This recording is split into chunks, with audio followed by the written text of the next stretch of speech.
बिस्मिल्लाहिर्रहमानिर्रहीम। इय्याका नअबुदु व इय्याका नस्तईन। मेरे पाकिस्तानियों, जब तक ये मेरे अल्फाज आप तक पहुंचेंगे, मुझे एक नाजायज केस के अंदर बंद कर दिया होगा। इससे एक चीज आप सबको वाज़ेह हो जानी चाहिए कि पाकिस्तान में जो फंडामेंटल राइट्स हैं, जो हमारे आइन हमें हुकूक देता है, जो जमहूरियत है, वो दफन हो चुकी है।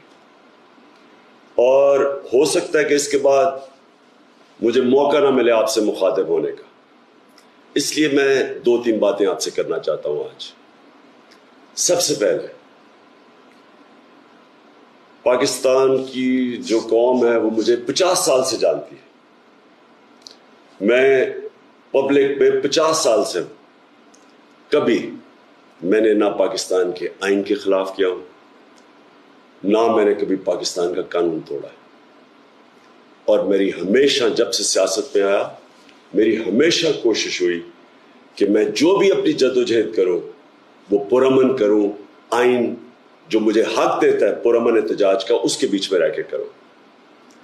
आज ये जो किया जा रहा है, ये इसलिए नहीं किया जा रहा कि मैंने कोई कानून तोड़ा है, ये सिर्फ इसलिए किया जा रहा है कि ये चाहते हैं कि मैं जो हकीकी आज़ादी की तहरीक है, इससे पीछे हटूं।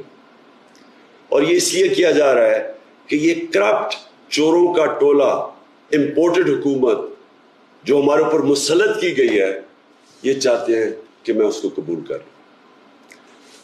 मैं आज आप सबसे अपील कर रहा हूं कि आपको अपने हकूक के लिए, अपनी हकीकी आज़ादी के लिए सबको निकलना पड़ेगा। कभी भी किसी कौम को प्लेट में आज़ादी नहीं पकड़ाई जाती। आज़ादी के लिए जद्दोजहद करनी पड़ती है, जहाद करनी पड़ती है, मेहनत करनी पड़ती है, और वही कौम फिर उसको अल्लाह तोहफा देता है आज़ादी का। ये वक्त आ गया है कि आप सब अपने हुकूक के लिए निकलें।